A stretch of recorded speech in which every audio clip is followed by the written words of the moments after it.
Kia ora te whānau, and welcome back to another episode of WahineWavelength.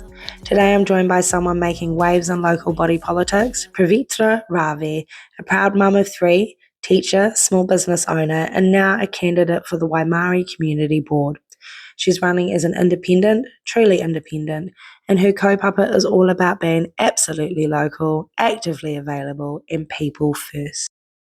Pavithra is also part of a growing wave of Wāhine of colour putting their hands up to serve our communities. As an Indigenous woman and mother of colour, her presence in this space matters. We're excited to get to know the woman behind the bold yellow and blue signs. Nau mai, haere mai, welcome to WahineWavelength. My name's Rebecca Robin and this is Pavithra Ravi. Nice to meet you. Nice to meet you, Rebecca. So let's dive in. What is your connection to the Waimairi ward and what makes this place home for you? Oh, yeah. We've been in Waimairi since I've been in Christchurch. We've rented in Waimairi and we really loved the area. And when we wanted to buy a house, we wanted to stay here. And we had this Kiwi dream of, because the place where I come from, it's an urban jungle. Yeah. It's all flats and you never see trees anywhere. Wow. Yeah. So when I really wanted a backyard where my kids could play, and it was a Kiwi dream. And we bought this house. And what makes Waimairi home is, what I love about Waimairi is it's not too busy. It's not too slow.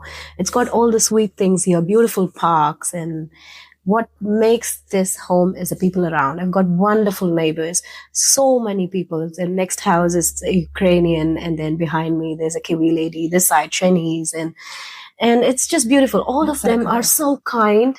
And the beautiful Kiwi lady there, she's almost 80. She's been living in this house for 45 years. Wow. And she helps my son bake cookies and everything. It's like we've found a family here. Oh, that's wonderful. And this is the home, the only home that my kid knows, all three kids, and it's just home for us. This is your community. I love that. And so you're a proud mum of three. Does motherhood shape the way you see your leadership in the community? Oh, definitely, because the kindness and the care that has to be there for a leader, I think that comes from me as a mother. Yes. So when my kids go out, I care for their safety, which means I care for the road safety. Yeah. And everything that comes to me as a leader stems up from being a mother.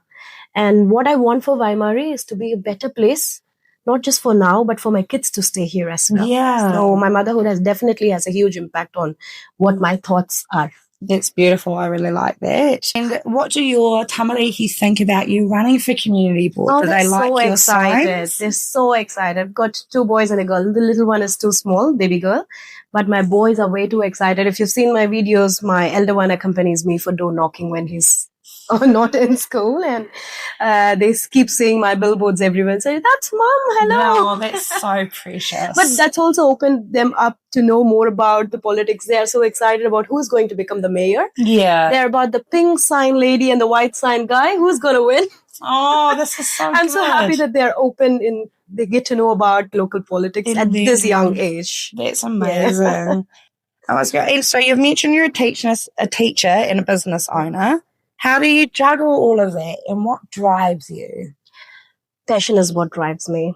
I teach Indian classical dance and music. Yes, that's so cool. And the time that I spend with kids, it gives me more energy. And for me, there's only limited time. So I don't have time is not an answer. All of us have 24 hours. For me, it's about energy. How much energy I have to put in this space and how much energy I have to put in the other space. And for that, I keep energizing myself. And all my work keeps giving me energy. Yeah. The work that I do in the community keeps giving me energy. The kids give me so much energy. So it's just I've got a lot of energy. I keep creating energy to spend in different areas. I think you've figured that out so well. I really love that. So, and as a woman of colour and an immigrant in Aotearoa, how do you see your role in the broader picture of representation and belonging? Because, you're going to make so many Wahine girls out there looking up to you, be like, I can do that too. It's a big deal. It is. It gives me so much enthusiasm. At the same time, it gives so much responsibility. Yeah. Because I've already been hearing from so many women around that just me standing as a candidate has given them so much courage and enthusiasm to do something on their own. I've got a friend who does a garment business. She buys clothes and sells, and she's never on camera. Just seeing me, she's on camera showing all the things. She feels it's a new her for herself. That's so good. So that is a lot of responsibility, which I don't take it lightly. And especially for women of color. Yeah. And we need a lot of representation on the table as well. Lots more. And I think that you're doing a really good job. Thank you. And you might encourage others to stand up next time as well. Yeah. So our community focus questions. What are some of the key issues facing Waimairi whānau right now from your perspective? Housing intensification. Definitely. Yeah. I'm not against housing intensification, but it has to be very done with a lot of common sense. We don't want it taking over all the residential areas. Yes. But other than that, there are so many small issues. Like we want chlorine-free water. Yes. But we get one tap in Burnside Park for 24,000 residents in this. Yeah. That doesn't make any sense. So we keep asking for different things and we keep getting different things. Yeah. What just comes back to one big problem, which I feel is that the community is not being heard. Yeah. People take their own decisions. People who are representing take their own decisions without consulting or hearing what we want. Yeah. Just like the light problem we've been seeing for the past couple of weeks. Yes. Why do you even ask people if you're not going to consider? I do need to agree with that. Yeah. We need to put a resident's voice on the board. Yes. Without any political bias. Yeah. I understand that. What's something practical or meaningful that you think needs change, whether through the local boards, community groups, or neighbours coming together? There are different problems that's going on. Yeah. But bringing a solution is not one man's thing. The whole council or the whole community board needs to come in together to make a change. And then what I want to see on the board is that we don't want groups. We don't want yes and no's on the board. We need to think about what people need and come together. Not being from a political party is not wrong, but keep those agendas aside when you come to the table and make decisions for the people. Just think about the people and make it. And that is one thing I want to see, and that is one thing I will be doing. Right, making sure that the people who have voted for you are heard. Absolutely. And how do you stay actively available to the people around you in your street or community? It's an interesting question because we see community board members a lot before elections, but we don't actually see them after. I don't want to talk about councillors and mayors. That's different. But what I'm talking about is community board members. And I kind of understand that because it's a part-time job. Yeah. And the pay is a part-time pay. It does look like it's well more than part-time hours though. But the time that needs is more than that. So I do understand that, but I think community board members' role is more giving than receiving. Yeah. You receive less pay. You receive less recognition, but it is a role where you have to be a giver here. Absolutely. And community board is for people with heart. Exactly. Yeah. And you need to keep in touch with the people after elections. Like throughout, continuously. Door knocking is not before election. You have to door knock and ask, how are you doing? Do you need any help even after elections? You need to have continuous clinics to meet people. Oh, all right. Whoopsie. So in your view, how can community boards be more connected to all voices, especially migrants, renters, young families, and those not usually involved in these spaces? This is one of the points that made me come here because last term, I think the community board made a directory of all the businesses in the area. Our community board did that, all the services and everything. And I have services going on. My little business is here. Yeah. And I never knew that this directory happened.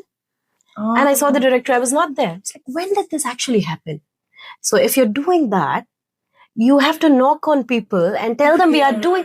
So you do something, but how is it reaching me?